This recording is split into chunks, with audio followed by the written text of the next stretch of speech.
Daghan ng mga artist ang migamit og laing-laing materyales aron sa pagpakita sa ilang makabilib nga mga obra. Usanan niini si Jestoni Garcia kinsa migamit og pinutol nga buhok alang sa iyang mga portrait. Si Jestoni usa ka kanhi seafarer nga nag-iya og barbershop.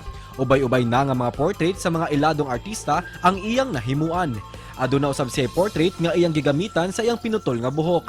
Karong buntaga, atong tan-awon ang iyang mga obra dinhi lang sa GMA Regional TV Live.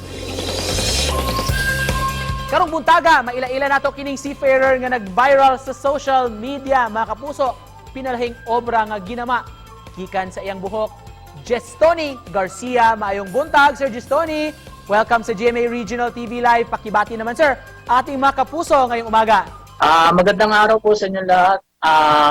Magandang araw din po sa mga masugid at taga-subaybay ng inyong programa, mga kapuso at sa lahat ng nanonood at nakikinig live dito sa atin ngayon. Saan man sulok ng mundo, sana palagi kayong ligtas at malulusog ang pangatawan. Sir, kumusta ang trabaho bilang isang seafarer? Bilang isang seafarer, masasabi ko po na mahirap po na masaya. Although wala naman trabaho madali kasi almost 11 years ko po na experience as a seafarer. Kunti lang po ang oras na nagugugol namin sa ting bakasyon namin para makapiling yung mga pamilya namin, yung mga mahal namin sa buhay. May time pa nga na kahit bakasyon po namin na dapat buong oras namin sa pamilya lang namin, nagugugol pa po namin sa pag-refresh ng mga trainings at renewal ng mga documents and certificates. Ganun po. Sir, anong particular yung trabaho mo dyan sa barko? Marine engineer po. Sa makina po yung line ng trabaho ko. Pero alam namin, sir, hindi madali ang malayo sa pamilya, no? Paano nakakatulong itong sining sa iyo? Kami na po yung bahala mag-manage ng free time namin, lalo na pagka nasa loob nga kami ng kabina mag-isa. Diyan po umaatake yung pag-overthink po ng mga crew. Tulad nga yung lalo na pagka may nag-message sa pamilya nila na may problema sila sa bahay, personal, di po maiiwasan na mag-overthink. At kailangan po namin na magkaroon ng libangan at yung pong paggawa ng portrait ang ginawa kong libangan. At habang parang pampaanto ko na rin po pag nasa cabin ako. Mas lalo po kasi ako nare-relax at nag-enjoy naman ako habang gumagawa ng portrait. Before venturing into this kind of art, sir, ano yung madalas na medium na ginamit mo sa mga portrait mo? Before ko po ma-discover tong art style na ganito is kadalasan kong ginagamit since elementary pa ako hanggang mag-high school, college, at nung mga nakaraan ko pang barko na gumagawa ako ng portrait is yung Mongol pencil po. At madalas ko pong materials na gamit din is yung ball pen. Sir, sa isang artwork mo, gaano katagal mo ito ginagawa? At hindi ba daw nakakapuwing o nakakabahing itong paggamit ng yung mga maliliit na mga buhok? Siguro kung tuloy-tuloy ko po nagagawin ng isang portrait, approximately po nasa mga 3 to 5 hours po bago ko matapos.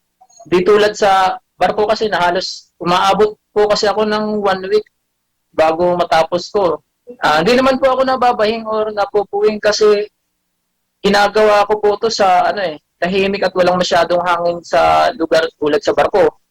Kulong naman po yung kwarto doon. Siguro, yung kalaban lang siguro ng arts na to talaga during on board ako, nasa barko ako, is yung malakas na alon. Ganda talaga at walang duda. Napaka-talented ni Sir Jestoni. Sa mga gustong magpagawa, sir, sa iyo, saan kanila pwedeng makontak at magkano price range nitong mga artwork mo? Thank you po sa pag-appreciate ng artworks ko at sa mga gusto pong magpagawa. Pwede rin yung pong bisitahin yung FB page ko. b.u.art yung name po.